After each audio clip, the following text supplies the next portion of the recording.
जय श्री कृष्णा। आज हम समझेंगे श्रीमद् भागवत गीता के 3 अध्याय का 20वां श्लोक। इस श्लोक में भगवान श्री कृष्ण अर्जुन से कहते हैं, कर्म नैव ही संसिद्धिम आस्थिता जनकादयः लोक संग्रह में वापी संपश्यन कर तुमर्हसि। चलो सबसे पहले एक एक शब्द को समझते हैं। और यहाँ पर सबसे पहला शब्द है कर्म नैव। इसमें है 2 शब्द, कर्मणा और एव। कर्मणा का यहाँ पर मतलब है आसक्ति रहित कर्म द्वारा, यानी कि बिना मोह का काम। और एव मतलब ही। फिर है संसिद्धिम आस्थिता। इसमें है 2 शब्द, संसिद्धिम और आस्थिता। संसिद्धिम मतलब परम सिद्धि को, और आस्थिता मतलब प्राप्त हुए थे।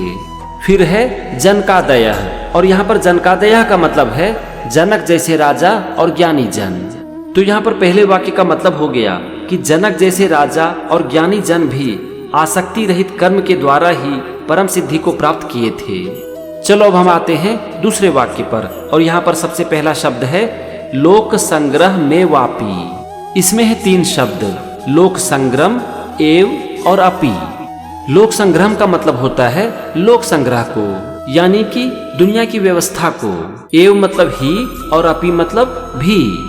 इसके बाद है संपश्यन कर तुमर्हसि। इसमें है 3 शब्द, संपश्यन, कर्तुम और अर्हसि। संपश्यन मतलब देखते हुए, कर्तुम मतलब कर्म करने को, और अर्हसि मतलब योग्य है, उचित है। तो यहाँ पर दूसरे वाक्य का मतलब हो गया, इसीलिए लोक संग्रह को देखते हुए भी तुम कर्म करने को ही योग्य है, यानी कि इस संसार की व्यवस्था को देखते हुए भी तुम्हें कर्म ही करना चाहिए। ये था एक एक शब्द का मतलब, दोनों वाक्य का मतलब। चलो अब हम समझते हैं पूरे श्लोक का मतलब। भगवान श्री कृष्ण अर्जुन से कहते हैं कि हे अर्जुन, जनक जैसे राजा और ज्ञानी जन भी अपने मोह को त्याग कर कर्म के द्वारा ही परम सिद्धि को प्राप्त किए थे। इसीलिए लोक संग्रह को देखते हुए तुम भी कर्म को ही करो, क्योंकि कर्म करना ही तुम्हारे लिए उचित है।